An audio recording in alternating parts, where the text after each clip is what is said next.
Let's pray. Father in heaven, may you lead us into your truth. May we help save Jesus in the womb. In Jesus' name. This will be my last video this morning on the issue. We should vote to save Jesus in the womb. Jesus wants us Seventh-day Adventists to vote.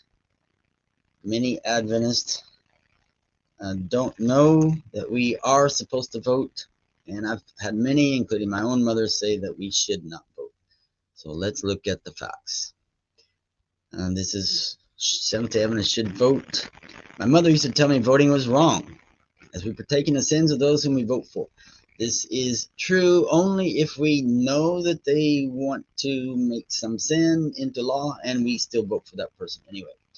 And that is only true also if their sin is worse than the other candidate's sin that they are promoting, if both are promoting sins. So for example, one person says, I want to do away with abortion, but I'm going to allow alcohol sold 24 hours a day everywhere. The other candidate says, I want to stop all alcohol sales, but I want to kill as many of the little babies as I can. Who would you vote for? It's a no-brainer. And literally no-brainer. I mean, that is a fact, and it's a sick joke. Because abortion is taking the brains out of little kids. Okay. What did Ellen White say? Here's a short quote from her diary of 1859 regarding the question of voting. Battle Creek, Sunday, March 6, 1859. Had an interview with Martha Byington, cut out a dress. We were perplexed, took it all to pieces, made it over. Spent the afternoon with Mary Loughborough, attended meeting in the evening. Had quite a free, interesting meeting. After it was time to close, the subject of voting was considered and dwelt upon. Again, this is 1859. You have to remember, this was the most contentious election ever in American history. No, 2024 is not the most contentious. 1860 was much more contentious. James first talked. This is James White, her husband. Then Brother Andrews, this is Jane Andrews, talked, and it was thought by them best to give their influence in favor of right and against wrong. They think it right to vote in favor of temperance men being in office in our city, instead of by their silence running the risk of having men of non-temperance put in office. Okay, well this men word right here, it's very small, but it puts to rest the idea that Ellen White said we shouldn't vote for humans, we should only vote for issues. That's not true. We vote for the men who put those issues into law to uplift the morals of society. That's the main point. We vote for people who will uplift the morals of society. Further, so we're supposed to vote in favor of temperance men, instead of by their silence running the risk of having men of non-temperance put in office. Brother Hewitt told his experience of a few days, and it settled that it is right to cast his vote. Brother Hart talked well. What was his Brother Hewitt's experience? I don't know. Brother Leon opposed. No other objected to voting, but Brother Kellogg begins to feel that it is right. This is probably John Harvey Kellogg's father.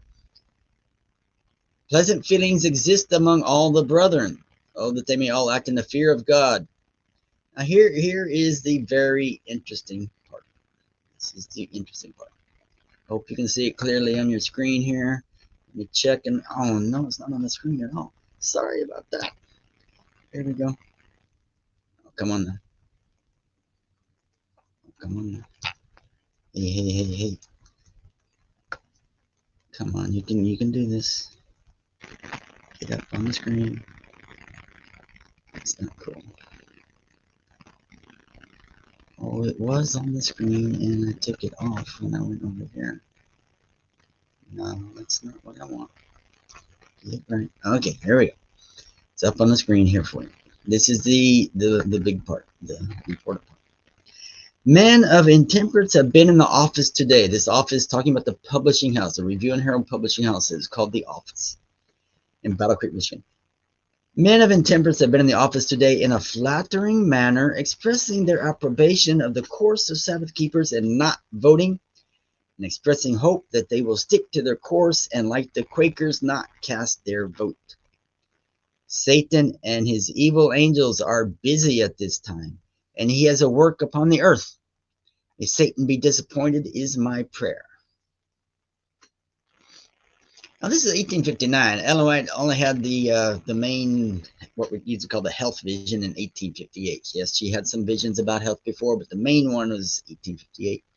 This is just 1859, and yet she's already saying in 1859, just 1 year later, that yes, we need to vote. Vote for people who will put temperance policies into law. Satan and his evil angels are busy at this time. What are they busy doing? They're busy trying to get alcohol, more people to drink alcohol and to ruin their lives. May Satan be disappointed is my prayer. So if we Adventists don't vote, then we are pleasing Satan. If we do vote, we disappoint him. And then this is if we do vote for the right object, the right people. And then the next day, Battle Creek, Monday, March 7, 1859.